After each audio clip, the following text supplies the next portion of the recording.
Hi Cubs, it's Wednesday again, so welcome back to Cub Scouting at home, as we have now been doing for a great many weeks, and it looks like we're going to be doing for a little bit longer yet. So, for the next few weeks we're going to be doing 3 different badges.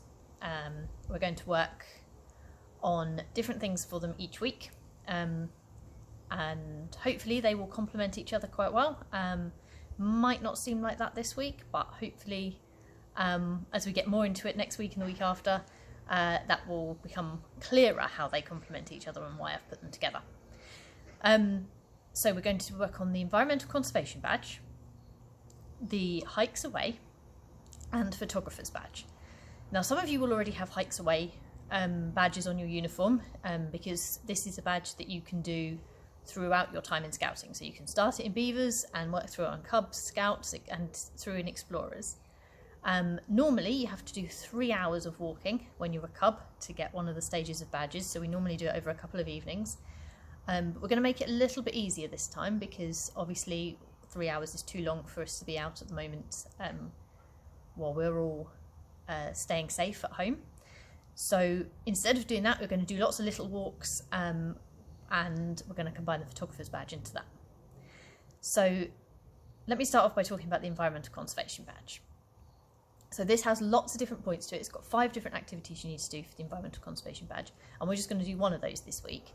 We're going to start monitoring our energy and water use at home. So you're going to find out different ways of reducing energy and water use in your house, and then work with your families to try and do that. So you could think about turning the tap off when you brush your teeth. You could put a bucket in the shower when the water's warming up and save that water for watering the garden instead of filling your watering can from the tap. You could reduce the amount of clothes you wash, so maybe wait until something's a bit dirtier before you put it in the wash. But you have to stay hygienic, obviously. You need to make sure you're still changing your clothes often.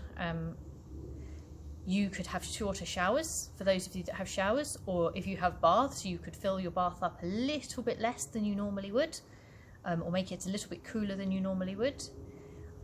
You could find some container that you could make into a water butt, so you could store water somewhere from the rain. So we've had lots of rain this year. You could collect that water and then use it to water the garden. Or it could be as simple as turning off lights and unplugging your chargers and things so they're not sat on standby all the time. You then need to work for 4 weeks on how you've done that. So you need to then work with your family and show how you've done it over 4 weeks. So you could keep a record of all the water you've used. I've put a document online that you can use to record water use if you want to do that. You could make little posters that you put places to remind people to unplug the TV or to turn the tap off when they're brushing their teeth. You could ask one of your parents to look at the water meter or the electricity meter and see how much you've used, and then look and compare each week to see if it's gone down. I've put all this information on the document, and I've put some links to different places that will tell you about how to reduce energy and water use at home. So hopefully you'll come up with lots of interesting ideas to how to do that and how to show me what you've done. The second badge we're going to do this week, we're going to combine the Hikes Away badge and we're going to combine the Photographer's Badge. So what I'd like you to do is I'd like you to go out for a walk with your family, which is probably something you're doing anyway, or maybe you're going out for a bike ride, but I'd like you to go for a walk or a couple of walks. We've got a long weekend this weekend, so you could go out each day this weekend. And while you're out walking with your family, I want you to think of something interesting that interests you and take photographs of it. Try and have a theme if you can. So you might want to take photos of your family having fun. You might want to take pictures of plants or wildlife or interesting buildings. You might want to take pictures of rubbish that you see, of litter, and use it as part of an anti-littering campaign, which would fit in with environmental conservation. Hint, hint for the future. Once you've taken those photos and you get home, then you need you to pick the 10 to 20 best ones. No more than 20, no less than 10, and present them some way. So you could turn them into a book, or you could make a slideshow and send it to me, or you could make some posters.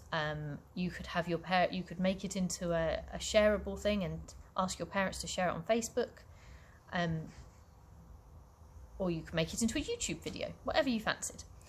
So whatever you want to do, you can present the photos, whatever way you like, 10 to 20 of them. Remember when you go out for your hike that you need to be safe. So think about wearing suitable clothing and shoes for whatever the weather is. If it's raining or if it's sunny, make sure you wear a sun hat or waterproof clothing. Make sure you've got comfortable shoes on. Nobody wants to get blisters. I got blistered this week. It wasn't very nice. And I have really old shoes. I shouldn't have got a blister from a pair of shoes that I've had for such a long time, but there we go. Remember to wear sun cream.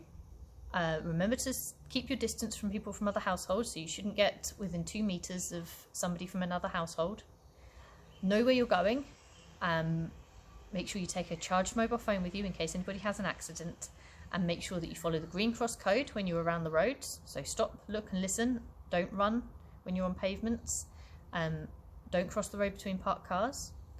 And the the countryside code when you are anywhere that's the countryside, so leaving gates shut if they're shut, picking up litter, don't leave any trace that you've been there, and being considerate to the animals and the other people that have got to use those surroundings as well.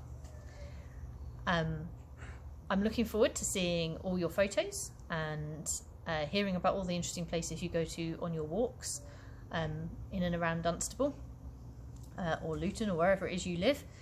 And I look forward to seeing how you've encouraged your families to reduce the amount of water and electricity that they use, and I'll let you know how I get on as well. And last thing is, next week we will be doing part of the Environmental Conservation Badge again, in which we're going to have to do a couple of projects. One of the projects I'm going to be setting as an example is to make a bird feeder. You don't have to do that. I'm going to be giving lots of ideas for different projects you can do. So if you can't get hold of the things to make a bird feeder, that's fine. But if you do want to do that, the list of things you need is on the document. It basically includes lard, an empty yogurt pot, some string, and different things that birds like to eat, like peanuts and seeds and things. Obviously, that's depending on what you can safely use in your house, because if you've got somebody in your house that has a nut allergy or an allergy to any seeds, obviously you shouldn't use those. You can still do it if you want to, but just make sure that you use things that are safe. I will speak to you next week again, when we will be continuing with this badge. Keep safe. See you next week.